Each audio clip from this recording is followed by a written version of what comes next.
시청자 여러분 안녕하셨습니까? 주님과 함께 5분 묵상의 시간을 갖겠습니다. 오늘은 욥기 42장 마지막 말씀을 묵상합니다. 본문은 하나님 말씀을 들은 욥은 마침내 자신의 교만을 인정하고 진심으로 회개하였습니다.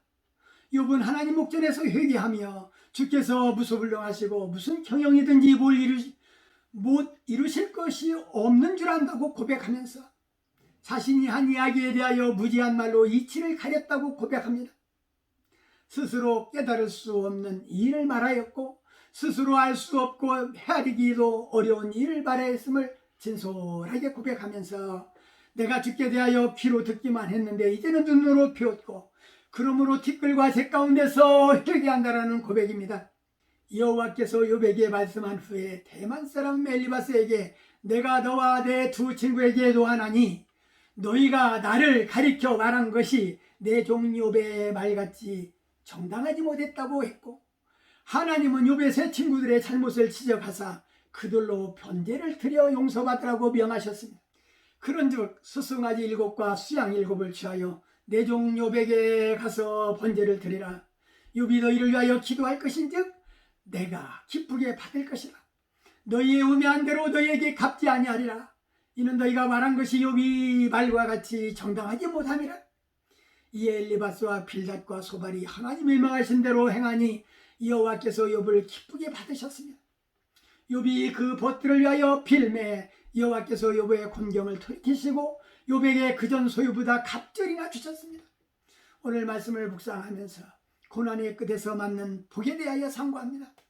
여호와께서 욥의 노년에 복을 주사 처음 복보다 더하게 하시니 양 14,000과 약대 7,000과 소 1,000결이와 암나귀 1,000을 두었고 또 아들 7과 딸 3을 낳았으며 전국 중에 욥의 딸들처럼 아리따운 여자가 없었습니다. 그 후에 욥이 140년을 살면서 아들과 손자 4대를 보았고 죽었습니다. 우리는 쉽게 좌절하고 불평할 때도 많습니다.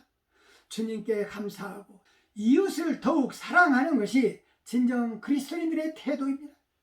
그리스도인들이 고난을 당할 때 믿음을 가지고 적극적으로 반응하는 자에게는 고난이 복으로 임한다는 사실을 잊지 않도록 해야 할 것입니다. 또한 우리는 어떠한 어려운 환경에 처해 있다 하더라도 하나님을 끝까지 신뢰하고 그를 대면해서 만나야 합니다.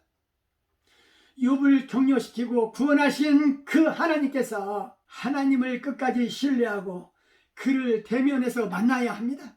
우리가 매일 묵상을 통하여 성경을 주의 깊게 기도하는 마음으로 성경을 읽어야 합니다. 그리고 기억해야 합니다. 욥을 격려하시고 구원하신 그 하나님께서 우리를 위하여 그와 같이 구원하시고 격려하사 위로하신다는 사실을 잊지 않도록 해야 할 것입니다. 고난의 경험 후에 욥에게 태어난 3명의 딸에게는 그의 회복의 영광과 아름다움을 상징하는 이름이 주어졌습니다. 첫째 딸 이름은 여미야, 비둘기라는 뜻이고 둘째는 굿이야, 향기라는 뜻입니다. 셋째는 아름다운 자라 해서 게렌함북이라 지었습니다. 이 세 딸의 이름을 합쳐보면 우리에게 깊은 감명과 교훈을 줍니다. 비둘기같이 순결성을 잃지 않고 그리스도의 향기를 바라며 하나님께 영광 돌리는 아름다운 자가 되라는 명령이기도 합니다. 하나님은 고통을 감내하는 이에게 욥과 같이 갑절의 복을 갚아주실 것입니다. 욥기서를 통하여 우리가 받을 수 있는 교훈이라면 우리가 살아가면서 혹은 현재 고통을 겪고 있다면 아래와 같은 질문을 자신에게 해보자는 것입니다. 그리고 그 질문에 대하여 예스라고 대답하게 되는 경우에는 무엇을 해야 할지를 살펴봐야 할 것입니다. 주의할 것은 진실되게 답변해야 합니다. 첫째가 막연한 죄가 아니라 어떠한 특정적인 죄 때문에 지금 내가 하나님께 벌을 받고 있다고 생각하지는 않는지, 만일 그렇다면 그 죄를 하나님께 고백하고 죄의 용서함을 받아야 합니다. 두 번째는 믿는 자답게 살려는 나를 사탄이 공격하고 있다고 생각된다면 악에게 지지 말고 끝까지 당당히 맞서 싸워서 이길 수 있도록 하나님께 힘과 지혜와 도움을 구해야 하겠습니다. 셋째는 욥처럼 나도 시험을 위하여 특별히 선택되었다고 생각한다면 다른 성도들의 위로와 도움을 받아들이고 하나님의 복전이 나를 통해 실현될 수 있도록 하나님을 더욱 믿고 신뢰해야 합니다.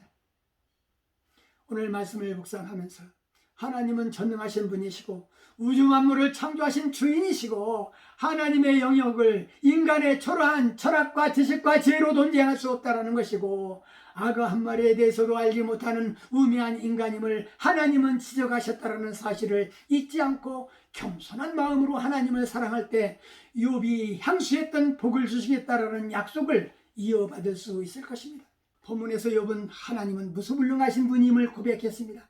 천지창조를 이루신 하나님께서는 불가능이라는 것은 없는 것이고 아니 계신 것이 없다라는 사실을 저나 시청자 여러분들은 잊지 않도록 해야 할 것입니다. 욥기서 묵상을 마치면서 함께 기도하는 시간을 갖겠습니다. 다 같이 기도했으면 좋겠습니다. 좋으신 아버지 하나님, 욥기서를 묵상하면서 욥의 믿음을 바라보았습니다. 견디기 어려운 고통과 시련 속에서도 불구하고 욥은 끝까지 하나님을 신뢰하고 믿음을 버리지 않고 지켰을 때에 갑절의 축복을 받을 수 있었습니다. 우리는 세상이 질을 어둡게 하는 어리석은 자들이 되지 않도록 주님 지켜주시고 주님 또한 고난은 하나님께 버림받은 분이 아니라 하나님의 섭리에 따라 주어진 사실을 깨닫게 하셨사오니 우리의 일생에서 그 어떠한 고난이 임할지라도 욥과 같이 하나님을 끝까지 의지하며 승리하는 삶을 살아가게 하여 주옵소서. 예수님 이름으로 간절히 기도하옵나이다. 아멘. 오늘 말씀 여기까지입니다. 시청해 주셔서 대단히 감사합니다. 내일부터는 우리가 시편을 묵상하게 됩니다. 내일 다시 뵙겠습니다. 안녕히 계십시오.